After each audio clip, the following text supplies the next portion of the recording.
Hi, my name is Joshua Everan, and I work for Solid Solutions here in the UK as an applications engineer. Today I'm going to run through how to create a simple mold in SolidWorks using imported scan data captured with the Sony XZ2, which uses photogrammetry to generate geometry.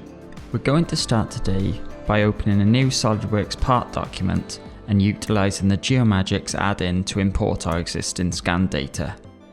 There are many file formats that can be used, but we'll be using an OBJ format here. The auto surfacing command in the GeoMagics toolbar will generate a surface body using the mesh data, and will use the organic rather than mechanical geometry type. This is because the surface being created is non-uniform and would be difficult to model accurately using traditional modeling methods.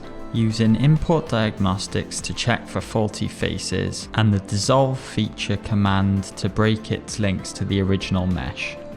We can now proceed by modifying the created surface so that just the head shape can be used. Creating reference planes for trimming the surface, and then using a planar surface and the knit surface command to create one solid body. Further reference planes are made so the mold tools can be extruded and linked to one another without merging the entities at this stage. 4 blocks surrounding the object are created by extruding and converting the entities of one single sketch. For the middle 2 sections, the up to next option is chosen in both directions, using the selected contours to ensure which elements are chosen.